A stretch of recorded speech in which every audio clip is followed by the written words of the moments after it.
커뮤니티 단체에서 일하고 있는 사람으로서 특히나 지난 몇 개월 동안 진행되었던 코로나 바이러스가 이 한인 사회를 비롯한 이민자 커뮤니티 그리고 지역 사회에 어떤 영향을 미쳤는지, 그리고 그런 미친 영향들이 사실 선거와 어떤 연관이 있었는지, 그런 것들을 현장에서 직접 겪은 얘기들을 좀 중심으로 설명을 드릴까 해요. 그래서 그 현장에서 겪은 그 이야기들을 사실 모두가 같이 접하게 되면 더욱더 좀 선거에 적극 참여해야 된다는 생각이 들지 않을까, 그런 생각에서 준비를 했습니다. 일단 제가 일하고 있는 민권센터에 대해서 잠시 설명드릴게요. 1984년에 설립됐고 36년 됐는데, 그동안 이제 이민자 권익옹호, 정치력 신장, 사회봉사, 청소년 교육 활동들을 주로 하고 있고요. 1990년대 중반부터 본격적으로 이 시민운동에 뛰어들어서 지금까지 한인을 비롯해서 이민자들의 선거 참여를 늘리기 위해서 한 9만 명의 유권자 등록을 받았습니다.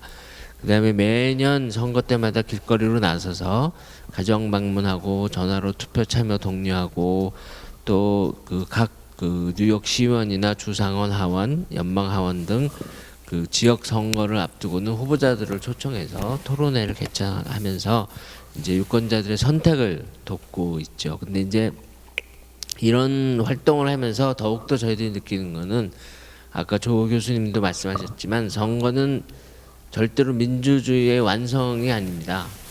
민주주의가 완성돼서 선거를 하는 게 아니라 선거는 그냥 민주주의를 더 완성시키기 위한 과정일 뿐이죠. 그래서 민주주의는 공직선거보다 더 많은 것들로 이루어지는데요. 그게 이제 가장 중요한 것이 이 시민들의 끊임없는 참여입니다. 그래서 제가 자주 말씀을 여러분들한테 드리는데, 이 정치인들은 저희들이 섬기면 안 돼요. 섬기면 그 사람들은 우리 앞에 군림합니다. 그 사람들은 계속 잘하라고 다그쳐야 일꾼이 돼요. 정치인들은 우리가 돈 주는 일꾼입니다. 그래서 올해 11월에 우리가 또 일꾼을 한 명을, 큰 일꾼을 한 명을 뽑게 되는 거죠. 근데 이 일꾼은, 이 대통령은 지나치게 많은 권한을 갖고 있어요.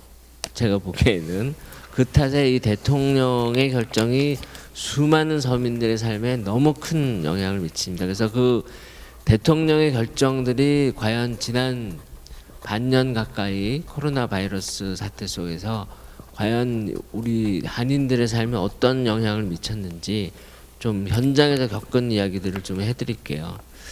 저희 민권센터가 올해 초에 이사를 했는데 옛날 장소에서 한 10년 넘게 있었어요. 근데 그 건물 주인인 한인 그 노 부부께서 1층에서 인쇄소를 운영하고 있었는데 거의 10년 동안 렌트를 올리지를 않으셨어요.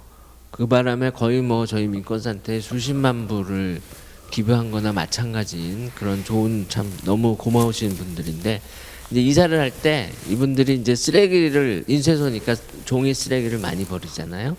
그러니까 저희들 쓰레기도 같이 버려주겠다고, 그래서 저희들을 잔뜩 뭐 버리는 책이나 뭐 못 쓰는 자료나 이런 걸 가져갔는데 푸념을 하시더라고요. 아, 트럼프 때문에 옛날에는 이 종이를 중국 업체들한테 돈을 받고 팔았는데 트럼프가 중국이랑 무역 전쟁을 하면서 이제는 파는 게 아니라 돈을 주고 가져가야 된다고, 중국 업체들이. 그래서 막 푸념을 하시더라고요. 그래서 아, 이게 이렇게 사소한 것까지도 대통령의 정책이 영향을 미치는구나 라고 그냥 흘려 넘어갔어요. 그랬는데 이제 코로나 바이러스가 터지고 얼마 안 있어서 소식이 들려왔어요. 이 인쇄소 그 부부님의 그 아버님과 어머님, 고령의 아버님과 어머님이 아주 초기에 뉴욕시에서 이제 엄청난 혼란이 일어났잖아요. 막 병상이 모자라고 치료를 못하고 막 시체가 쌓이고, 그때 아무런 대처도 제대로 못하고 그 할아버님이나 할머님이 다 돌아가신 거예요. 코로나 바이러스에 걸려서. 그러니까 그때 그 얘기를 들으면서 이거는 뭐 이 휴지를, 종이를 중국에서 안 사가는 것과는 비교도 할 수 없는 그런 영향이죠. 그런 영향이죠. 그러니까 코로나 바이러스를 정부가 어떻게 제대로 대처할 수 있느냐 없느냐의 문제에 따라서 아까 조 교수님 말씀대로 목숨이 걸린 문제라는 것을 여기서 확실하게 이제 느끼게 되는 겁니다. 그래서 이제 민권센터는 바이러스 사태가 터지면서 이 서민들 돕기 위한 활동을 시작을 했어요. 실업수당 신청, 그다음에 서류미비자 현금 지원, 주택 렌트 지원 등등. 그래서 이 과정에서 거의 2만 명에 다다른 사람들이랑 대화를 하고, 그다음에 수백여 명에게 신청서 같은 것들 작성을 대행을 해줬어요. 그리고 이제 한 100만 불 정도를 모금을 해서 한 1,480가정 서류 미비자 가정들에게 이제 400달러에서 1,000달러 정도를 지원하고 그렇게 했는데, 이 과정에서 정말 눈물겨운 일들이 많이 있었습니다. 제일 먼저 시작은 실업수당 신청부터 문제였는데요. 이게 수백만 명이 신청을 하니까 뉴욕주 노동국이 아무런 준비가 안 돼 있었던 거예요. 그래서 두 가지 방법으로 신청을 받는데, 이 전화랑 컴퓨터 온라인. 근데 전화가 수백만 명이 전화를 하니까 불통이 돼 버린 거죠. 아예 전화가 안 돼요. 아예 뭐 가끔 안 되는 게 아니라 아예 안 되는 거예요. 그러니까 이제 영어를 못 하시는 분들이 이거 한국어로 신청을 해야 되는데 전화밖에 한국어 옵션이 없으니까, 그러니까 결국 컴퓨터 온라인으로 해야 되는데 할 수가 없는 거죠. 영어가 안 되시고 또 컴퓨터 사용이 안 되시고. 그래가지고 수많은 분들이 새벽 1시 반에 저한테 전화하고 펑펑 우시고, 이거 어떻게 살 길이 없는데 이거 어떡하냐, 그렇게 연락이 오는 겁니다. 어떤 분들은 남편이 실업수당을 받다가 돌아가셨는데 그 실업수당을 내가 받을 길은 없는지 전화가 오고, 완전히 이거는 정말 아수라장이었어요. 아수라장. 그때 그런 거를 이제 보면서 저희들이 어떤 생각을 했냐면, 야 진짜 이게 한국에서 유행했던 말이죠. 몇 년 전에. 이게 진짜 나라냐, 이게 국민들을 이렇게 내팽개치는 게 이게 과연 나라냐, 그런 생각을 많이 하게 됐어요. 아시다시피 미국은 결론부터 얘기하자면 코로나 바이러스 사태 해결에 실패한 나라입니다. 미국은 아시다시피 감염자 사망자 둘 다 전 세계 1위고요. 다 1위고, 그다음에 뭐 100명당 발생 비율로 따져도 이 세계 초강대국이라는 나라가 세계 12위 정도 수준밖에 안 되고요. 그리고 이렇게 비교를 해보면은 굉장히 실감이 나는데, 9.11 테러 사건으로 한 2천여 명이 죽었잖아요. 목숨을 잃었잖아요. 지금 미국에서 사망자가 이미 10만 명이 넘었어요. 오늘로 20만 명이. 그러면은 9.11 테러가 100번 터진 거예요.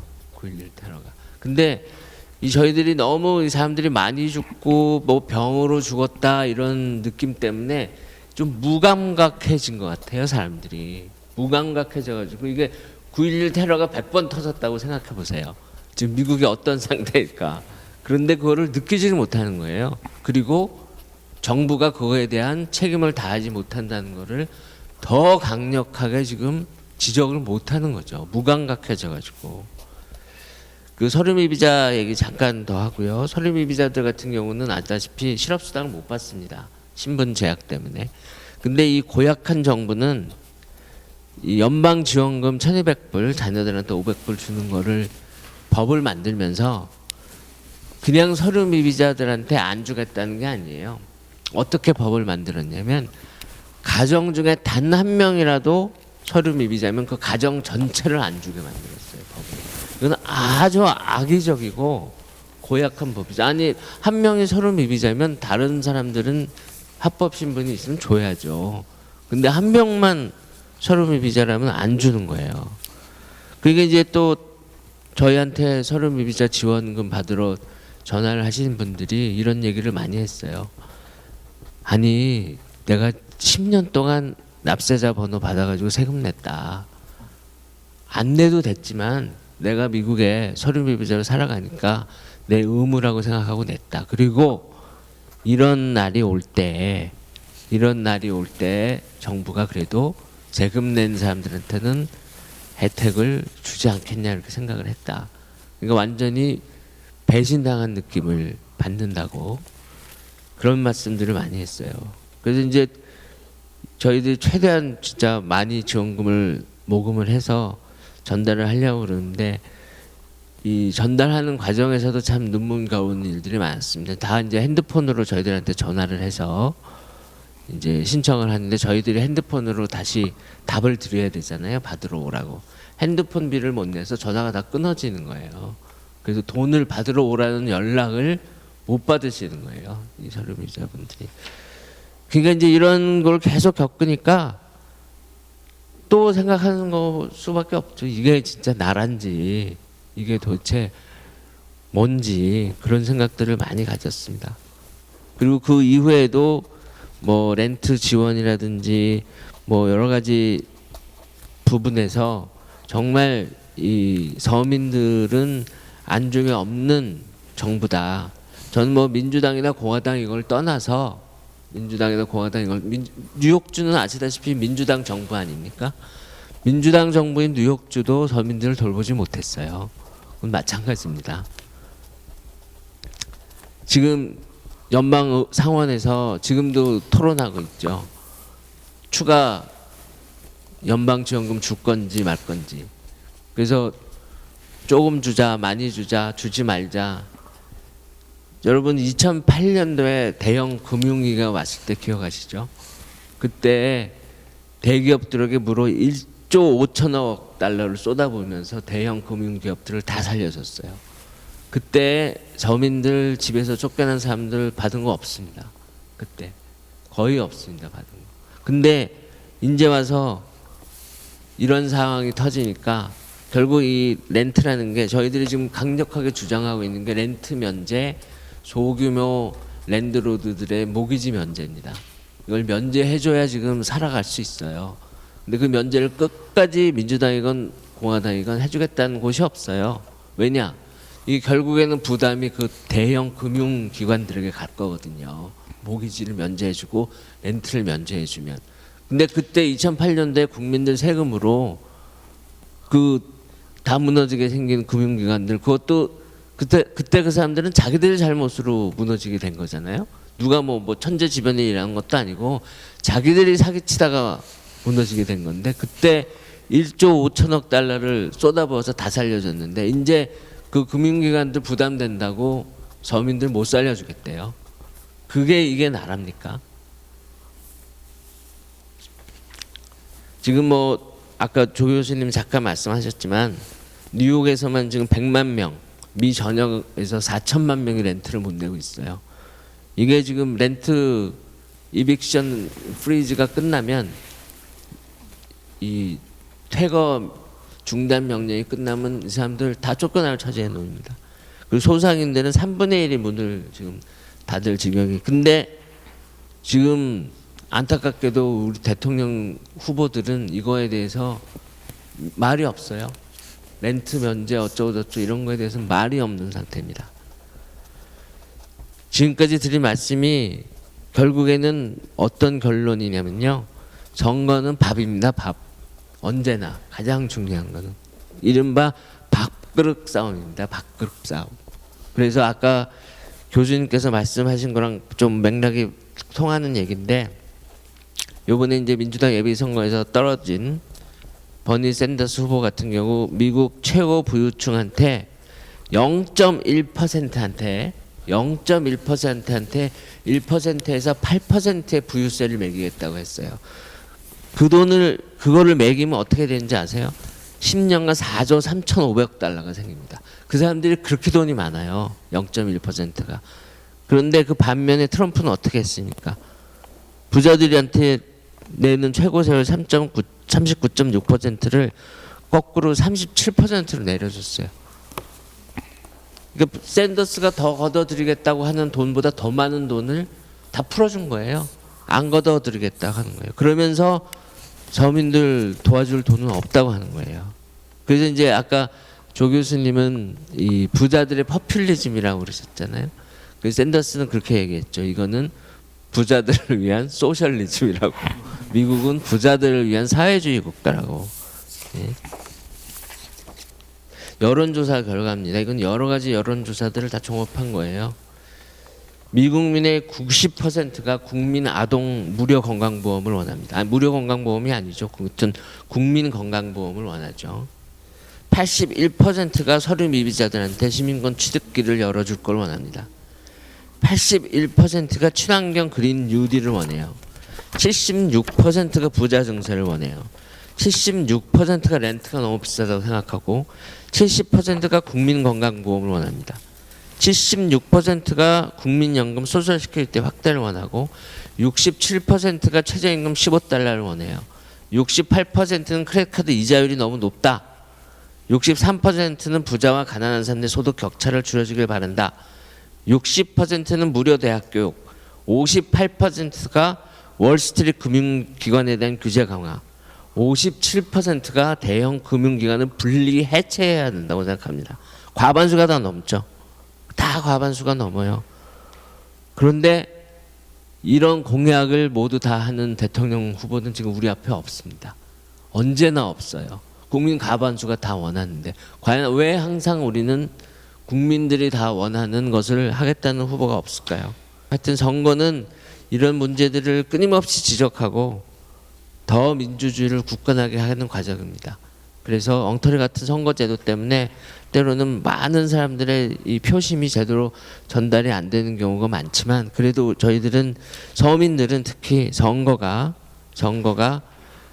이 저희들의 의사를 전달할 수 있는 가장 중요한 툴 중에 하나이기 때문에, 통로이기 중에 하나이기 때문에 이번에 꼭 많이 참여하시고, 뭐 민주공화당을 떠나서 일단은 많이 참여해야 되고 정책에 대해서 열심히 살펴봐야 되고, 그게 참으로 이번 대선에는 너무나도 중요한 일인 것 같습니다.